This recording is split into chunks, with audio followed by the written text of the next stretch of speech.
Do you remember back in school when they said that the stone blocks cut by the ancient Egyptians were so precise that you couldn't fit a razor blade or even a human hair in between them? Well, this is what they meant. Look at that. You know, as a matter of fact, I do remember the first time I heard that. It was in my 5th grade art class. So that would have been like 86 or 87. And my teacher, she had this thing where she would reward good behavior with a theme day. One time it was Egyptian theme day, and she taught us a bunch of stuff like that, and it blew my mind. And basically, it started this kind of lifelong obsession for me as far as like a hobby or a theme went. I mean, like by 1991, I was buying magazines like this, and those magazines have the term pyramidiad in one of them, and that was like, I love that term, and I own it to this day. I was on a waiting list at Hastings to get Fingerprints of the Gods when it was first released. I've been a pyramidiad all my adult life. And one thing I've noticed time and again is that people like to posit reasons for ancient high-tech when simpler, more mundane explanations exist.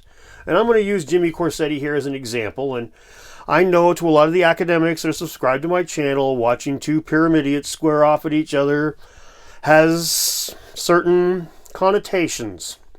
But bear with me, I promise that there's stuff in here for you guys as well.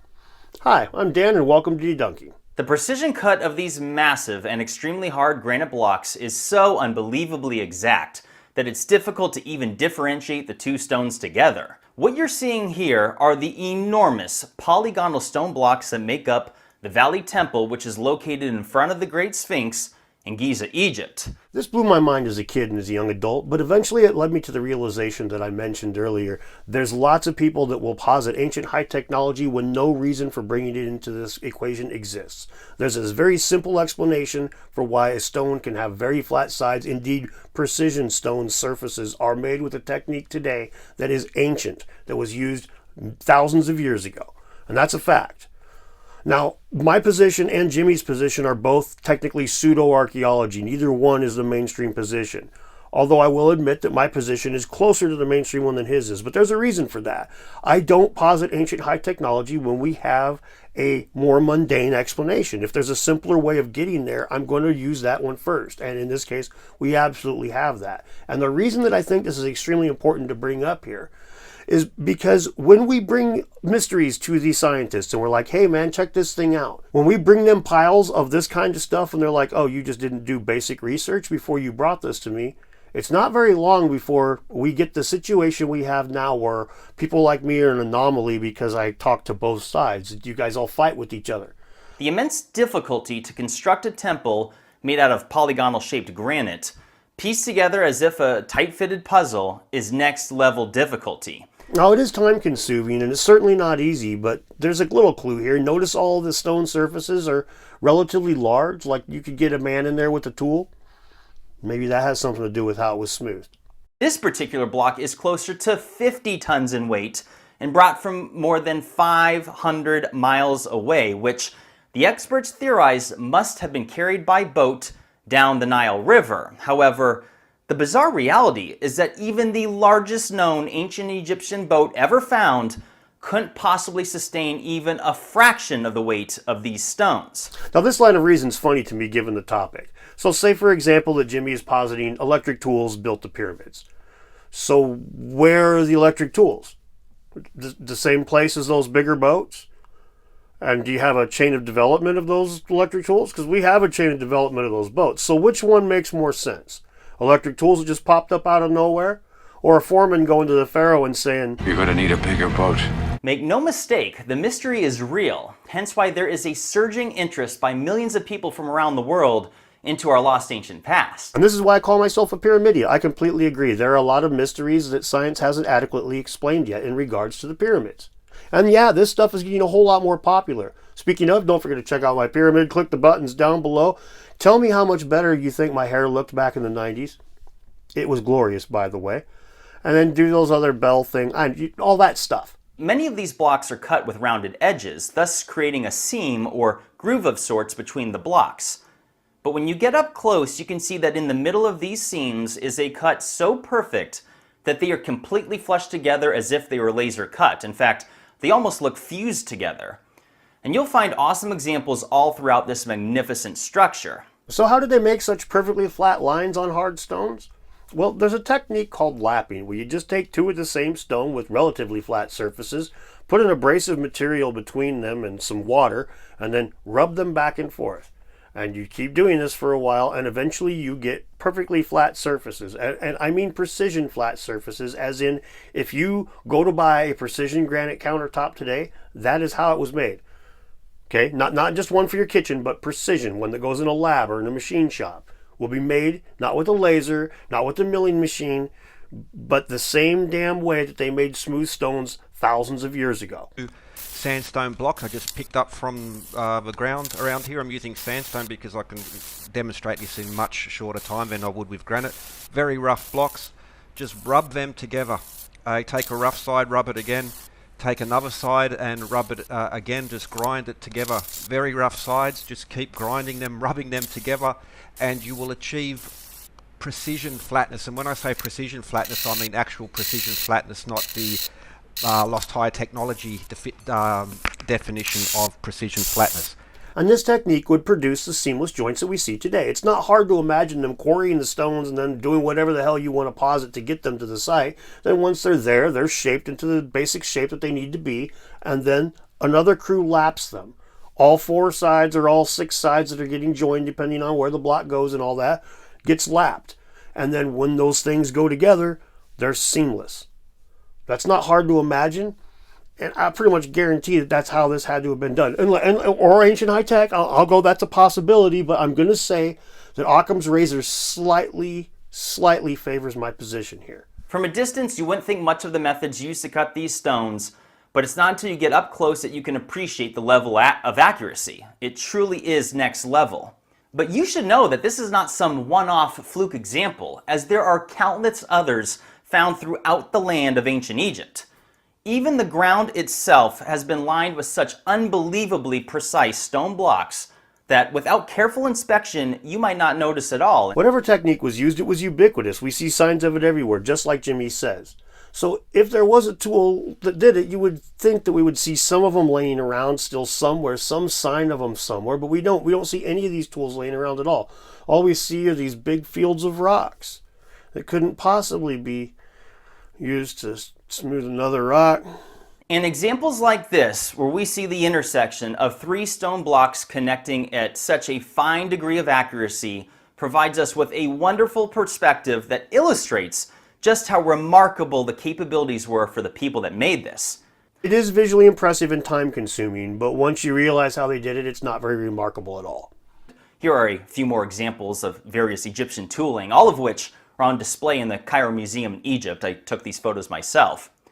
All of these tools you're seeing are literally the only examples of the types of known tools utilized by the ancient Egyptians that have ever been found. There's granite all over the site, so like this guy here, you could use granite to break granite with, and you could lap the granite into points, right? You could make like chisels with it, and I'm not saying you would use it as a chisel, but you know that they would make like those drill cores came from like copper tubes with an abrasive and liquid, right? And they just spin it in a circle, kind of like lapping, except for drilling with that same technology.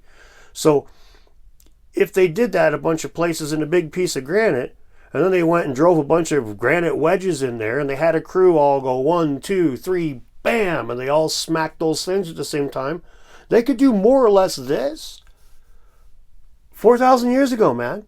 With the tools that they had available, that we know they had available, that are literally scattered all over the effing place. That's right, and here's something else you need to know, is that out of the hundreds of thousands of hieroglyphics found throughout the land of ancient Egypt, not one single one of them shows anything about how the Egyptians cut or carved stone or constructed the pyramids.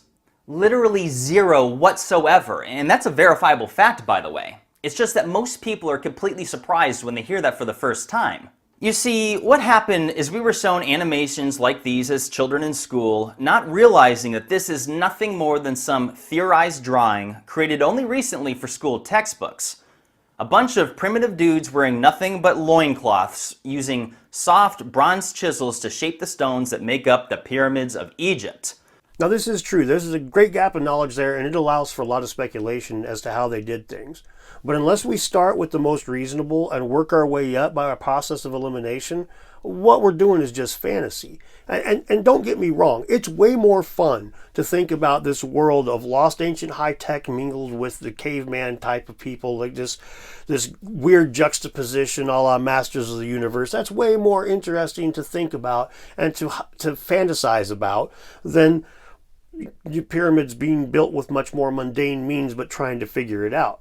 However, if you're going to like hold something up to the scientific community or to the world at large and say this is the answer, you really got to run through all these things. And I know that a lot of what you're doing in this video is just asking questions, but you're asking questions that the answers are really not very difficult to find, and then you're using that to imply that there was something else going on here, that there was some ancient high technology going on behind the curtains. Now this is the kind of stuff that gives pseudoscience and pseudo-archaeology a bad name, because to be frank, anybody who engages in any of this stuff that's not like following all the steps in the scientific method, they are engaging in pseudo-archaeology. But there's a difference between being like, I think it might have been like this, and not following all of those different little things and just spitballing bullshit out into the world, which is what you do when you're just like, well, I think it might have been ancient high tech.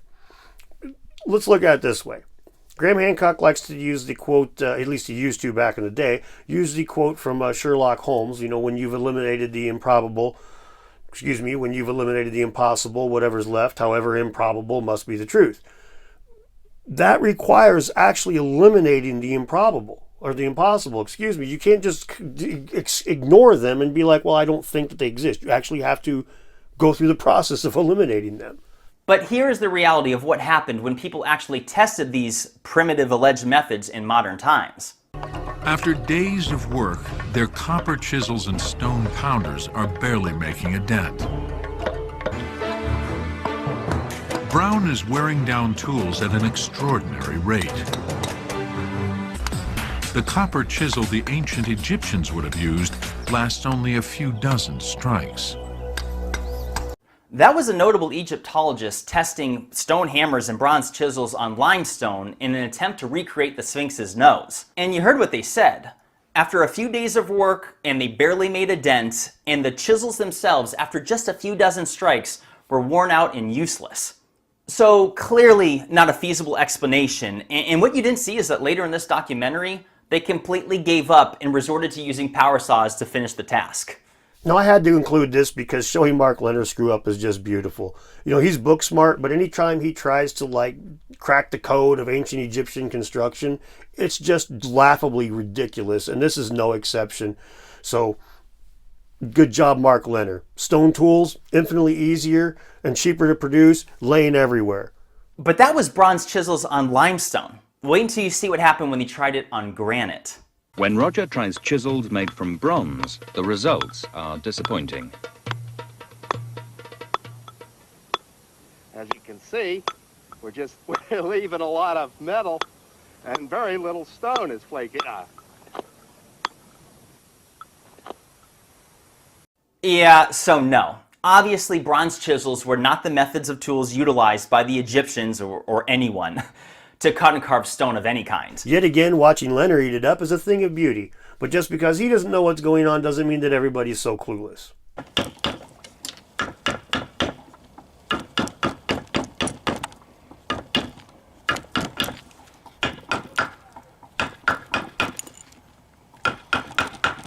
So while Leonard might need to bust out the old power tools to get across the finish line, and maybe some other people might need some ancient high tech to get across the finish line, there's a lot of people that don't. They can figure this out without it.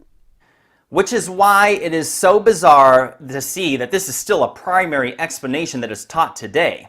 They even have it posted as descriptions within museums, and the reason for this is because the people writing ancient history books in modern times have concluded that these must be the types of tools that were used, since they are the only types of tools that have ever been found. So, case closed, mystery solved. Now, the reason you still see those in museums and textbooks today is because how much slower those places are to react than the scientific community is. The scientific community, they're quick to react to new information compared to a textbook publisher. They're just going with whatever the prevailing wisdom is. They're not going to look at every little thing up unless they're, college level highbrow stuff.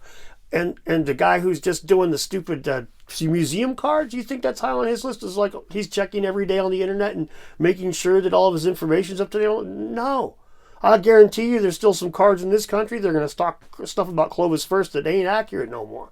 But nobody's bothered to change it, even though it's been like 20 years since they should have changed it or whatever. Now, amongst lay people, information can flow a lot quicker now. We've got stuff like Ancient Geometry Decoded or Scientists Against Myth that will do like physical tests and publish them on YouTube so the world can see. And so a lot of people realize now that like how things are done, and it's not the way that we thought for a long time. In other words, what I'm trying to tell you here is that copper tools are so 90s. Nobody says that anymore. Bronze chisels aside, the more commonly accepted explanation for cutting the granite and limestone blocks involves copper saws. But again, these are the only examples of saws ever found from the ancient Egyptians. And not only that, the only depictions of the Egyptians using saws of any kind are these right here, which clearly shows them using small saws to cut wood for constructing furniture. Again, this is just a weird argument to employ. So we have no pics of saws being used to cut really big stuff? So what means are you positing? Like sonic or electric or ohm the block into place? You have any hieroglyphs to support that? None at all? Well, I've got hieroglyphs of a saw. You just showed them to me. So again, we can either just posit that this stuff exists or that this technology was upscaled. Which one makes more sense? So watch what happens with that same Egyptologist, Mark Lehner, used a copper saw to demonstrate how it could have been used to cut granite blocks. All right, we have a big block of granite here. So how's this copper going to cut this granite? Even with teeth, the copper alone is too soft. We're going to put sand inside the groove, and we're going to put this saw on top of the sand, and then let the sand do the cutting. The sawing went wonderful once we switched over to using water with the sand. As you can see here, we achieved this in just a few days. 4 millimeters an hour and just a few inches over a few days? Are you kidding me? Leonard sucks with tools, and he's going to get his sunburn out there proving himself wrong. But if they used a better abrasive like granite dust or emery, that's going to go a whole lot quicker and make a whole lot more sense. And it's actually something we find evidence for on a lot of the striations that we see around in drill cores and on the few blocks that we can find some evidence still in. So besides the fact that no saw of this size was ever found, nor was there any saw of this size ever found to be depicted by the Egyptians, but we can clearly see that this method is so unbelievably slow that it couldn't possibly be a feasible explanation for how the Egyptians cut and carved the millions of stones that make up the pyramids. Because keep in mind that the Great Pyramid of Giza is made of some 2.3 million stone blocks and was said to be constructed over approximately 20 years. That means that they would have had to cut, carve, move in place at least one stone block every few minutes to achieve that timeline. Now this is where me and Jimmy find serious common ground. I mean, this is one of the reasons I call myself a pyramidiot. That 20 to 30 year timeline is absurd to me. If it was just a pile of rocks, maybe, but they got all kinds of goofy shit going on with tunnels and secret passages and shafts that end halfway through and just all kinds of goofy shit. There ain't no way that was built in no 20 to 30 years. So 40, 60, 80, 100, that makes a whole lot more sense to me. I think that for a while there in the 4th Dynasty, Egypt just had this multi-generational thing going on that they were building 3 or 4 pyramids per generation. But anyway, I just call BS on that narrative and I move on. I just go right past it and go, okay, I'm going to look for ways that they moved and built these things, and I'm not going to constrain myself to this 20 to 30 years. But Jimmy's using that right here to like hold up this idea of ancient high tech, but he also probably doesn't believe that 20 to 30 year timeline. So it's like, just if you think that this BS, dude, just ignore it. Don't use it as like a double argument, right? Don't on the one hand say that it's crap, but on the other hand use it as a way to posit ancient high tech. Just ignore it and move on. But there's even more proof that these blocks were not cut with 2 guys holding on to some handheld saw. What makes this particular stone box so unique is that it's listed as being discarded by the Egyptians, as on the other side you see that they made a mistake in the cut and it went off center. But this in itself is evidence that the Egyptians were not using some unbelievably slow, primitive handheld saw, because If that was the case, they would have noticed and corrected their mistake almost immediately. The fact that it continued off-center for nearly another 3 feet strongly indicates that they were using a method that was far quicker and superior. He finally made his position clear enough. It's not ancient power tools, but it's ancient power tools. Whatever it was cut through this stone so quick that when it made a mistake, it just right off the side, and they're like, oh man, I don't know what happened. But in reality, what happened was most likely a foreman or a spotter walked away from the job for a little bit. They're going to be using as much mechanical advantage as possible in order to drive that saw. So the guys pushing it are going to be like look at this picture here. That's kind of the thing you're going to have. And you see that dude in the middle? His job is to spot. He's the lead on the crew. And if he goes and takes a leak, and the other guys are still cutting, and that thing skips the freaking line, and they just keep on cutting because they're not looking. Their job is to push that shit back and forth. So he goes and takes a leak, has 2 beers, stops at the bar, talks to his wife, and then shows back up 2 hours later and goes, oh shit. That was your fault. You go get caned for that. I'm not taking the blame. That's probably what happened here. That might sound a little elaborate, and that might sound like I'm really off in the weeds speculating here. And technically that would make that pseudo-archaeology. I'm really off in the weeds and I don't have a whole lot to support what I just said. But I would guarantee you there's not very many archaeologists on the face of this planet that are going to consider some ancient power tool more likely than the situation that I just described to you.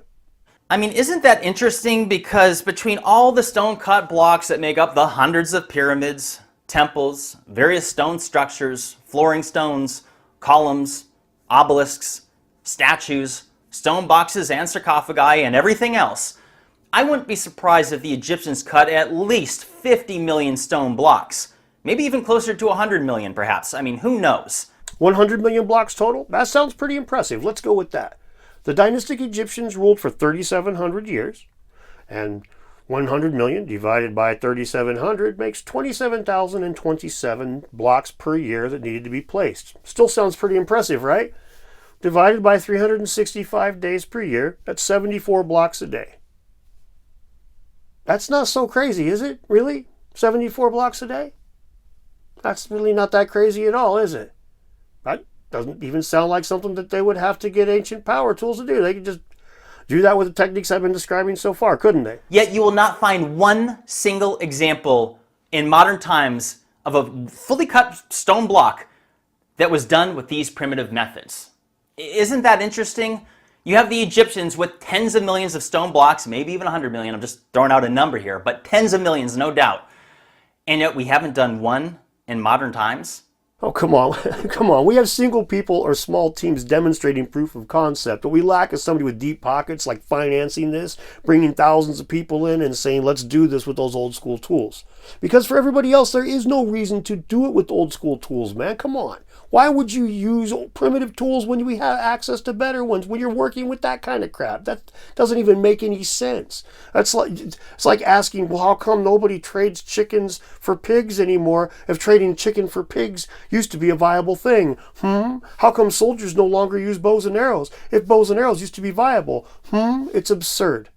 It's clear that the ancient Egyptians had some sort of lost technology. And by technology, we shouldn't just think computers and lasers and anything else in our mind. That technology itself can be something quite simple. I mean, even a saddle on a horse is considered a technology. You need to look at this with open eyes and see that the mystery is here. When you see this stuff as an adult, you can see just how real the mystery is.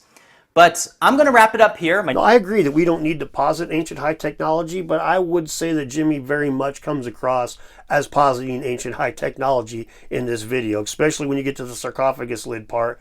And it's very obvious he's implying that this thing just ripped right through it. He all but says power tool, right? But I think I would agree that we should look for more mundane explanations. I would agree with the sentiment there at the end, but he doesn't seem to come across that way throughout the entire video. My position is we should look for things that we know they already had and find different ways to apply them. For example, I have a video about how I think they aligned the Great Pyramid. I know that would be very difficult, as big as it is.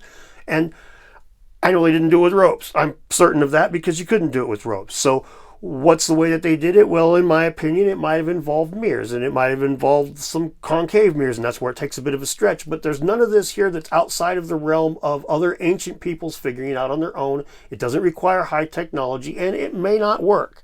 But it is the direction to take these things. All these avenues have to be exhausted before we even look at power tools. Since it's Veterans Day and Jimmy's a veteran, thanks for that, by the way, seriously, and I've served in the reserves anyway, I'll illustrate this with a military metaphor, this loss of knowledge. The United States had a lot of expert snipers in World War I, and in World War II there were a lot of off-the-book sniper schools all over Europe, all right? All over Europe, mostly a few in Asia, but almost all over Europe there were sniper schools set up. So at the end of the war, these are one of the first things cut because there's a lot of bloated budgets, and these weren't even on the books. So you fast forward to Vietnam, and the commanders on the ground are screaming for trained snipers. So when they reopened the sniper school, guess what they had to go with to start their stuff off again? They didn't have World War II knowledge anymore. It was all lost. They had to go World War I knowledge and Olympic marksmanship shit. That's what they went with. Even though the World War II knowledge was just 30 years ago, man, 25 years ago, but it was gone. Just that fast. So there are things that are very simple that can be lost with the techniques that can be lost with using the tools. I mean, they had better tools 25 years later, right? But their techniques were still worse, and they still had worse results without relearning, rediscovering these old techniques. And that's where we should be as pseudo-archaeologists, not looking for magical techniques, which I know you come across saying at the end that that's not what you're doing, but throughout the entire video, the marveling at a lot of these things comes across very much as like ancient high technology is the key. You know, I've watched Jimmy for years. A lot of the time when I was too busy raising my son to like actually look into stuff, it was just a good way to get a quick Atlantis fix. And even when I thought he took things too far, like this time here, I still enjoy watching his content. So, you know, I know his following's a lot bigger than mine, but I feel I need to point out because of the content or the comments I've been seeing lately, please do not go yelling at him. If you got to talk crap about him, do it in the comments here, not on one of his videos. Now, for those of you who do enjoy these kinds of even-keeled takes on this stuff, I make a lot of content like this, and there's a whole bunch of it, some on the screen probably right now. Thank you very much, and we'll see you next time.